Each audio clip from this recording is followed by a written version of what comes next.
Hello everyone, welcome to Surya education channel. Today 8th class physics class చెప్పుకోబోతున్నాము. దానిలో first chapter బలం అనే పాఠం గురించి ప్రీవియస్ క్లాస్లో మనము చెప్పుకోవడం జరిగింది. ఎవరైనా చూడని వాళ్ళు ఉంటే మన క్లాస్ను మన ఛానల్లో వెళ్ళి చూడగలరు. ఈరోజు బలం పాఠము కంటిన్యూషన్ క్లాస్ చూద్దాం.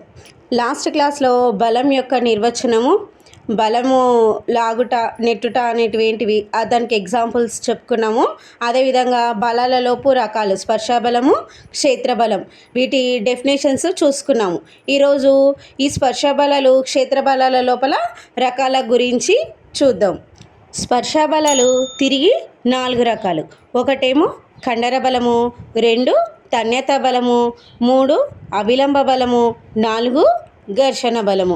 అదేవిధంగా క్షేత్ర బలాలలో చూస్తే దాంట్లో 3 రకాలు ఉంటాయి.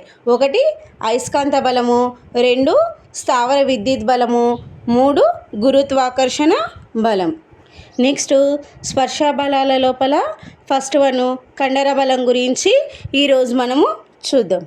కండర బలం అంటే కండరాలు కలగజేసే బలాన్ని కండర బలం అంటారు.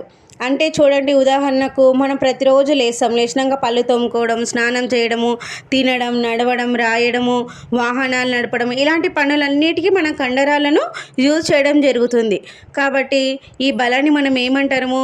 కండర బలం అని చెప్పుకోవడం జరుగుతుంది. అంటే ఏంది? ఒక వస్తువు ప్రత్యక్షంగా స్పర్శలోని ఉన్నప్పుడు మాత్రమే కండర బలము పనిచేస్తుంది.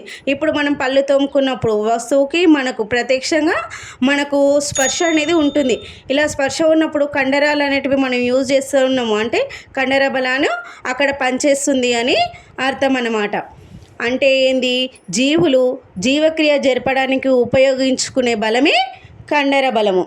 వీటికే కాకుండా రక్త ప్రసరణ, శ్వాస పీల్చినప్పుడు ఊపిరితిత్తుల సంకోచాలు, హృదయ స్పందన వంటి వాటి కూడా కండర బలాలు ఉపయోగించడం అనేది జరుగుతూ ఉంటుంది. నెక్స్ట్ ఘర్షణ బలం. ఈ ఘర్షణ బలం అనేది మనం ఎలా చూస్తాము అంటే నునుపుదనము లేకపోతే గరుకుదలం, ఈ రెండింటి మధ్యలో మనము ఈ ఘర్షణ అనే దానిని మనము పరిశీలించడం జరుగుతూ ఉంటుంది. ఉదాహరణకు తీసుకుంటే ఒక బంతి కదలికని నిరోధించే బలము గరుకుతల మీద ఎక్కువగాను, నునుపుతల మీద తక్కువగాను ఉన్నట్లు కనిపిస్తుంది. బంతి ఇసుక మీద కంటే సన్నని పాలరాతి గచ్చు మీద ఎక్కువ దూరము ప్రయాణిస్తుంది. ఘర్షణ అంటే ఒక వస్తువు దాని స్పర్శలో ఉన్న వేరొక వస్తువు ఉపరితలం పైన కదులుతున్నప్పుడు దాని చలనాన్ని నిరోధించేదే ఘర్షణ. చలనాన్ని నిరోధించే బలమే ఘర్షణ బలము అని ఇక్కడ మనకు అర్థమవుతుంది. ఉదాహరణకి మనము ఘర్షణ బలాన్ని చూసుకుంటే ఇప్పుడు మనము నల్లబల్ల పైన రాయటం కానీ, మనం ఇలా నడుస్తున్నాము అంటే దానికి కారణం కూడా ఘర్షణనే. అదేవిధంగా వాహనాలు ఒక వక్ర మార్గంలోనే ప్రయాణించడానికి కారణం కూడా ఘర్షణనే. ఒక గోడ పైన మేకులు దించడం కూడా ఈ ఘర్షణ వల్లనే మనకు ఈ పనులన్నీ చేయగలుగుతున్నాం. అంటే ఏంది?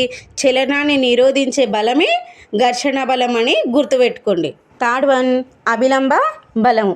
అభిలంబ బలం అంటే చూడండి, ఏదైనా ఒక వస్తువు యొక్క తలం వేరొక తలం మీద లంబ దిశలో అభిలంబంగా కలగజేసే బలాన్ని అభిలంబ బలము అని చెప్పడం జరుగుతుంది. అంటే ఏంది? వస్తువు క్రింద పడకుండా ఆపే బలమే అభిలంబ బలము. ఉదాహరణకు చూసుకుంటే బల్లపై ఉంచిన పుస్తకము, ఇంకా కుర్చీలో కూర్చున్న వ్యక్తి మనం కింద పడకపోవడానికి కారణం లంబ దిశలో బలం పనిచేయడం వల్లనే మనం కుర్చీలో నుంచి కింద పడకుండా ఉంటాము. స్పర్శ బలాలలోపు చివరిది తన్యత బలము. ఈ తన్యత బలము తాడు లేదా దారం లోపల గల బిగుతుదనాన్ని తన్యత బలంగా చెప్పుకోవడం జరుగుతూ ఉంటుంది. ఒకవేళ తన్యత బలం కన్నా భూమి యొక్క గురుత్వాకర్షణ బలం ఎక్కువ అయితే ఆ సమయంలో ఏమవుతుందంటే వస్తువు కిందికి పడిపోవడం అనేది జరుగుతూ ఉంటుంది. మనము తన్యత బలానికి ఉదాహరణగా చూసుకుంటే మనము మర్రి ఊడ లోపల ఉన్న బలం ఏ బలము అంటే తన్యత బలము. అదేవిధంగా స్ప్రింగ్ లోపల ఉన్న బలము, ఉరి వేసుకున్నప్పుడు తాడు లోపల ఉన్న బలం కూడా ఏ బలము అంటే తన్యత బలంగా చెప్పుకోవడం జరుగుతుంది. ఇప్పుడు స్పర్శ బలాలు 4 చూడడం జరిగింది. నెక్స్ట్ క్లాస్లో క్షేత్ర బలాలు, అయస్కాంతము, స్థావర గురుత్వ బలాల గురించి నెక్స్ట్ వీడియోలో చూద్దాము. మన వీడియో కనుక మీకు నచ్చినట్లయితే ప్లీజ్ లైక్, షేర్, సబ్స్క్రైబ్ చేసుకోండి.